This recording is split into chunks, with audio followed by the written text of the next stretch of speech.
Okay. Good morning from me and the crazy curls. What's going on with my hair this morning? Probably should have checked that before I went live. But here we are. Good morning, everyone. Today is Wednesday, and I know we usually do healthy conversations on Thursday, but I am traveling for work this week.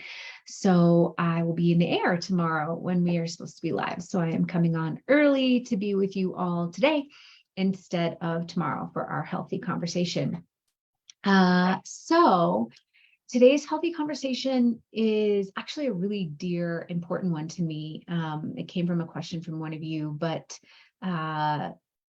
this one's so important to me because one of the biggest issues I see in the weight loss industry, or people who are trying to change their shape, size, weight, whatever you want to call it, is misinformation from a lot of different platforms that have a lot of followers that give misinformation that people then absorb and try to make sense of.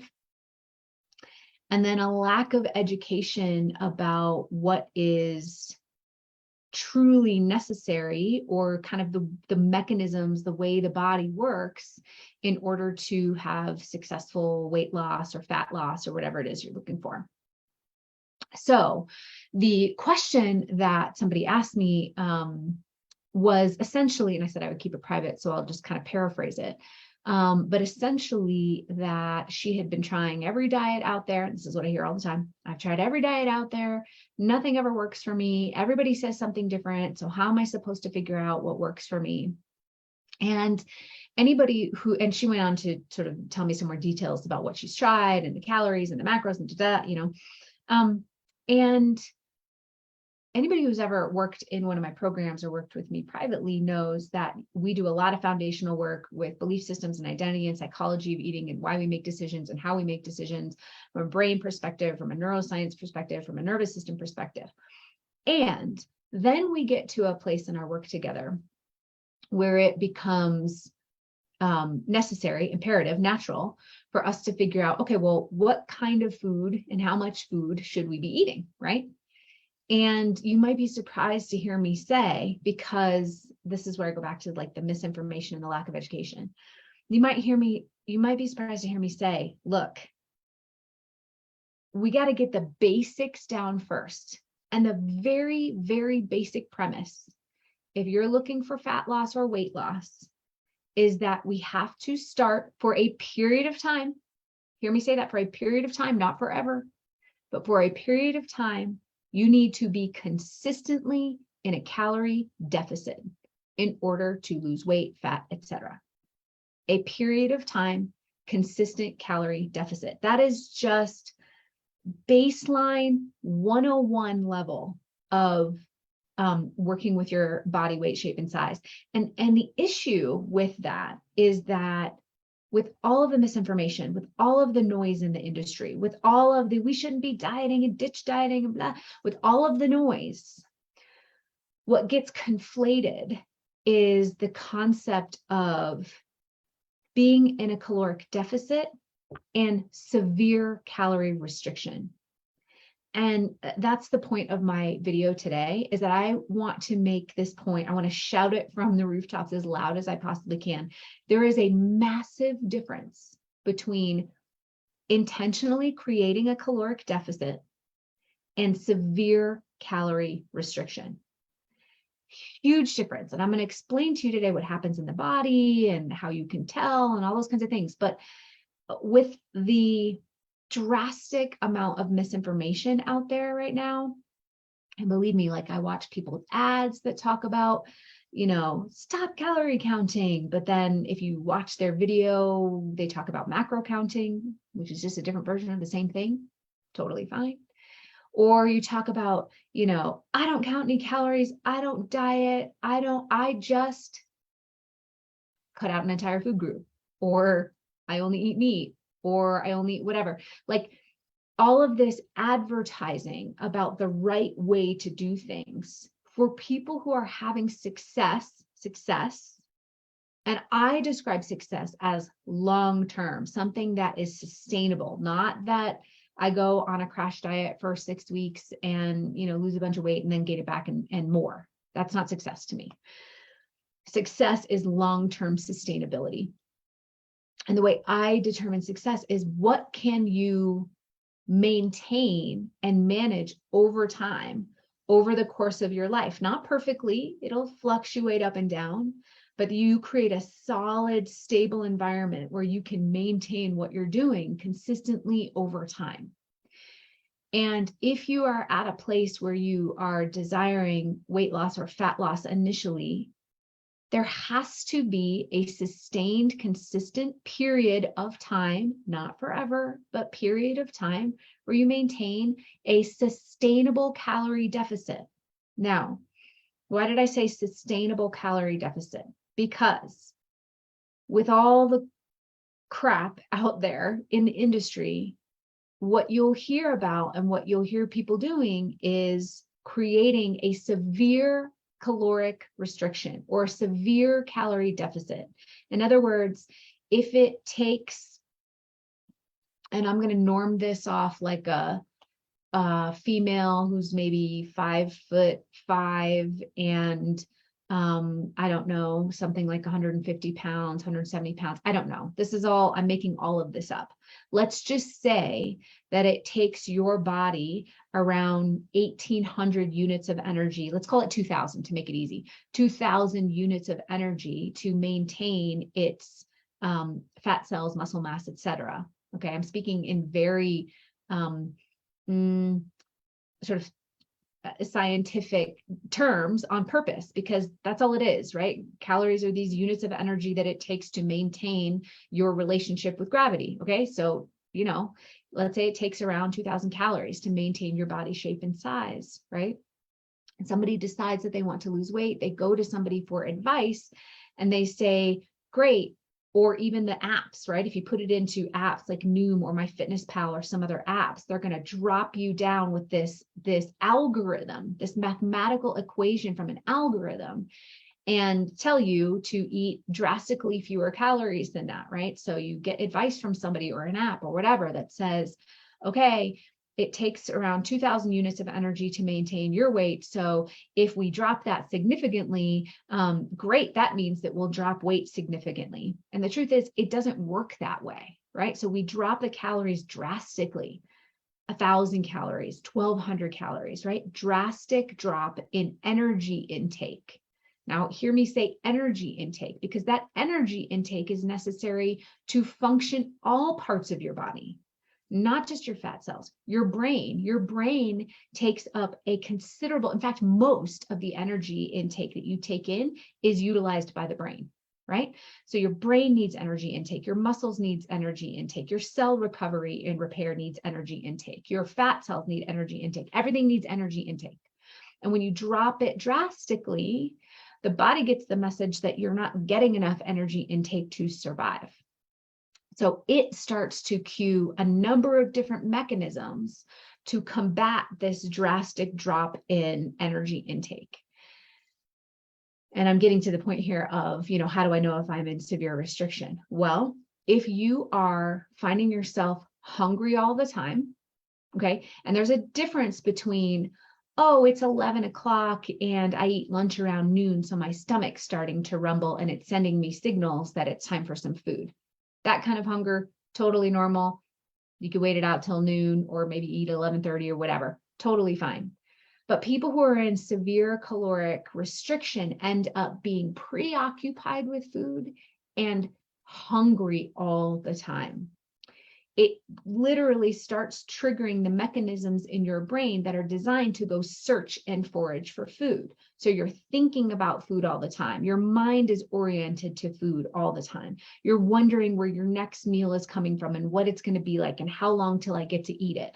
That preoccupation with food is an indicator, not that you shouldn't be creating a caloric restriction, but that it's severe, that it's too much, that you've gone too low. Does that make sense? So when you are constantly searching and seeking out food, when you have this hunger all the time, when you're preoccupied with food, that's an indicator that you may be in severe caloric restriction and not just a calorie deficit. Okay. Those cues of hunger and constantly seeking food and being on the lookout for food and when my next meal is going to come are designed to make you eat and make you eat more, right? So not only will you get these cues of hunger and start searching out food, but your body will also turn down your satiety cues, the cues that say, oh, I've had enough food, so that it encourages you to eat more and make up for that severe restriction. And it will also turn up your ghrelin, your hunger cues of like, I feel hungry all the time. So the body, when it gets the signal that you're in severe energy deprivation and it doesn't have the energy it needs to function properly, will start to kick up metabolic cues, physiological cues that encourage you to eat more. Okay. So this whole state, what we call like the psychological state of being, where it's really uncomfortable and you're thinking about food all the time and you're hungry all the time and you're preoccupied all the time with food, is a real state because your body's saying, hey, I need this energy. Can you kick it up for me? And here's the problem. Here's what happens with most people. They will ignore those cues. They'll suffer through the cues. They'll willpower through the cues for, however long a time, a week, 2 weeks, a month, maybe if they're lucky. And then we give in and we rebound in a big way. And the pendulum swings this way. When you've been holding on so tightly to try and not overeat, not overeat, not overeat, not overeat, not overeat. And all the while your body is saying, give me more energy, give me more energy, give me more energy, give me more energy. There becomes a point where when we do finally kind of give in to what the body's telling us to do, we end up over consuming. Right. And this is, and not only do we overconsume, not only because we've been holding on so tightly, but because the body has been saying, hey, I need energy, I need energy, I need energy. So it's going to cut off those cues that tell you when to stop eating. It's going to push up the cues that tell you need more eating. And what do people do? They don't overeat, celery and chicken breasts. They end up getting into the hyperpalatable foods, right? The processed foods, when they end up sort of giving in, those moments where you have given in. It's not like you're at the vegetable buffet and you end up eating too many carrots, right? We're always giving in to Friday night pizza night or tacos or beers or margaritas or desserts or cakes or whatever, And so not only do you have the mechanisms telling you to eat and eat more, but now you've got the added layer of the hyperpalatable food, which again overrides satiety cues. Hyperpalatable foods make you want to eat more of them. And this is just a vicious cycle, right? So, but here's the issue. There's a lot of issues, but here's where I see it a major issue in the industry is that we have taken that process of severely restricting calories, which then leads to a whole host of metabolic issues, psychological issues, processed food issues, right? And we have said, see, dieting is terrible, right? Don't track your calories. Stop tracking calories. It's bad for you. Don't do that. Instead, just do this, right? And we've thrown the baby out with the bathwater. And I largely attribute that to people not understanding what's happening in the body and a whole lot of big platforms spreading misinformation, right? And so if we take a step back, now remember I said there's a big difference between severe caloric restriction and creating a calorie deficit. If we take a step back and we can do the work necessary to create this solid foundation where your nervous system is not getting activated into fear and deprivation, where psychologically you understand your cues for a desire to overeat, where you don't get caught in black and white thinking in some of these processes that get you off track. When we create this solid scaffolding and foundation, then we can go look at the first principle and foundation of dieting or I should say weight loss or fat loss. And this first, foundational principle is you need to create a caloric deficit. But the caloric deficit does not need to feel restrictive. It does not need to feel like you're being deprived. It doesn't even need to feel negative, for many, many, many people that I work with, we end up finding out what their necessary calorie deficit is, ish. It's always an ish. If anybody ever tells you, no, this is the amount of calories your body needs, run, because it's always an ish. We don't know from day to day, moment to moment, how many specific calories your body needs. It depends on your hormone levels. It depends on your water retention. It depends on if you're a female and, who has menstruation. It depends on, where you are in your menstrual cycle. It depends on how much stress you have in your life. It depends on whether you fought with your spouse last night. I mean, all of these things change your energy inputs and outputs throughout the day. So your caloric goal is always an ish, all right? But back to my point, when we create this stable foundation and then we look at, all right, let's create a deficit that feels manageable to you, that feels like you can do it over time, where you're not feeling hungry, you're not feeling restricted, you're not feeling deprived, right? What the biggest disservice that has happened to the general public is they don't think that's possible. The general public does not feel like it's possible to create a caloric deficit where you won't feel restricted or deprived, or like you're dieting, or we need to run, or I'm miserable, or I can't do that. We have conflated these two ideas so much that even going kind of back to the most basic principle of we just need to create a consistent calorie deficit, you hear some people go, oh my gosh, create a calorie deficit. Like I need to manage my calories. That's terrible. Everybody told me I shouldn't be doing that I'm dieting, and psychologically that's going to give me an eating disorder. And you guys, this is where I see the huge disservice in the industry. It is absolutely quite possible. I see it every day with almost all of my clients, that we create a manageable caloric deficit for a period of time where the client is feeling full, satisfied, like they get, plenty of food. They eat when they're hungry. They're able to stop when they're full because they're not restricting so severely that the body's telling them to eat more. It's completely manageable and sustainable. And the big thing we need to work on is our relationship to this concept of looking at how much energy intake we have, because it's been so demonized to use a tool to look at calories or macronutrients or to be accountable to our energy intake, right? Like wouldn't it be nice to be able to have a way to not ever diet again and never count calories again and whatever, all of these flashy things that people are promoting. And then of course the general public goes, oh yeah, I want to do it that way. Because of course that would be nice. But let me tell you a big secret. Anytime you hear somebody saying, you never have to count calories again, you just need to do this. You never have to diet again, you just need to do this. If you watch their videos and you listen closely, they are promoting their way of managing an appropriate caloric intake on a daily basis, intentionally managing an appropriate caloric intake on a daily basis. There are no shortcuts. There are no secrets here. We need to figure out a different relationship to how you manage that caloric intake. And don't get me wrong, you can manage that caloric intake however you like. I have clients who manage it through keto, through intuitive eating, through not many people do intuitive eating, but keto, paleo,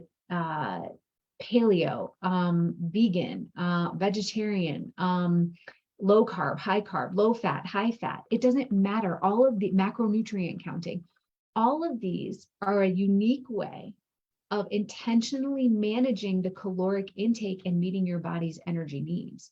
It's just that they prefer that way. Like, this is the easiest way for me to consistently only eat an appropriate amount of calories for my body. And they have found that way and they like it and they use it. That's why all of these quote diets have gurus behind them saying this is the way that works, because for them, that was the way of eating a consistent, appropriate amount of calories for their body over time that worked for them. Okay, we're getting down the road for lots of new topics. Let me just make sure there's no comments there in the front. Okay, good.